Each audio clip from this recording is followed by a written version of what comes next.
Hello, I'm Mary Director and I'm a Stampin' Up demonstrator. Today I'd like to show you how to make this Christmas card. It's quick and easy and requires just a minimal amount of stamping.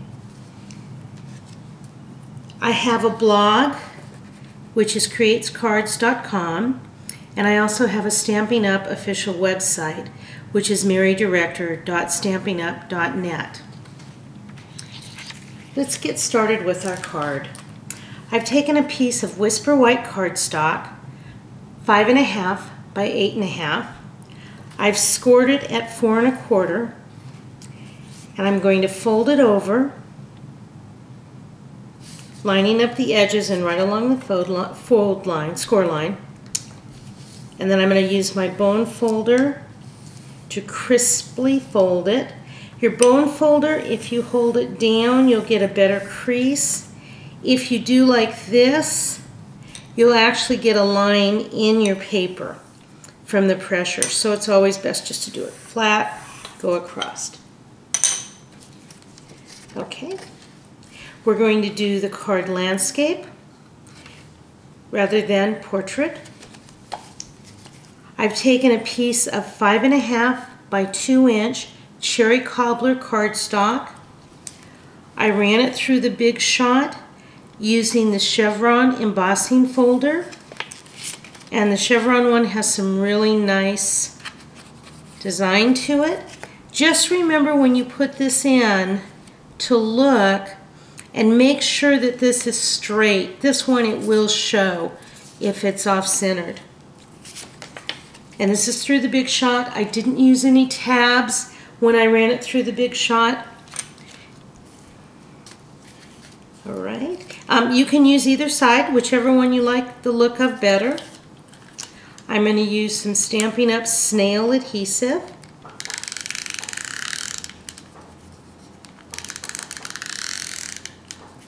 And because it's going to go all the way across, I want to make sure I've got the edges covered too.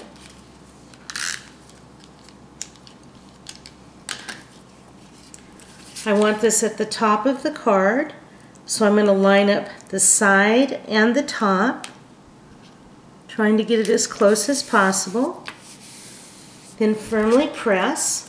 Now it's in place.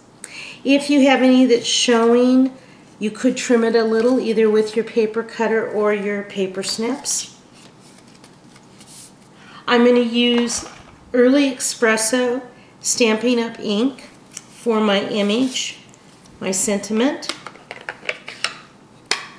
I'm using Merry Christmas from the Greetings of the Seasons that's in the Holiday Mini right now.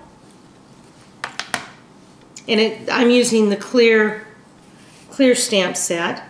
When I adhere it to the clear amount block, I always want to press to make sure it's done firmly. Then I'm going to ink my stamp, checking to make sure all the areas are inked properly. I usually do a test stamp too, just to be sure that I'm getting good coverage. Re-ink this. Now, the ornament is going to hang here on the side, so I want to get this centered between the cherry cobbler and the bottom of my card, and I want to bring it over as far to the right as I can. Okay, there we go. And I usually try to close up my stamp pads pretty quickly so they don't dry out. Now I've taken a piece of brushed silver cardstock that Stampin' Up sells. I'm using the 1 1/4 scallop circle mini punch. Actually, it's a mini scallop circle. It's not a mini punch. I like to do it from the bottom so that I can see. Also, you can serve on cardstock that way. If I do it this way, I'm not totally sure where it's going. So for this type, it's really great to do this. Also, if you have a stamped image, it makes it nice because you can be sure that you've got your stamped image centered. And when you do punch them, sometimes they just go flying. I'm also going to use the felt ornaments that are in the Holiday Mini. You get a package of 8. We're just going to need 1 for this card. What I did is I cut the knot off the bottom because I wanted to be sure that this would lay as flat as possible. Next, I'm going to take a mini glue dot and I'm going to put it in the as close to the center as I can. So you just press on, lift off. Okay. Then I'm going to lay the strings of the ornament there, and then I'm going to press into place so that they're firmly attached. Okay. Then I'm going to put additional glue dots on the back of this.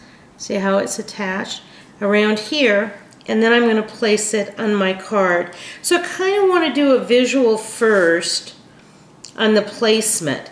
You know, do I want it right in the center there and hanging down, or do I want to bring it up just a little? It's a personal choice. Okay, we're going to use some glue dots.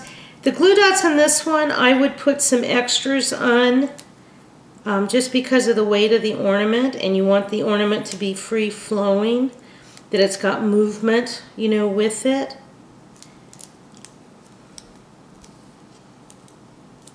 Okay.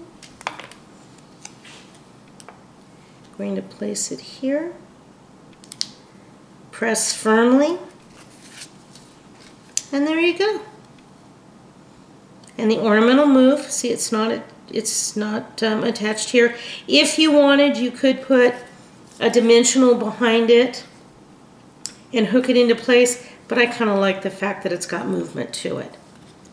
Thank you for watching my video today.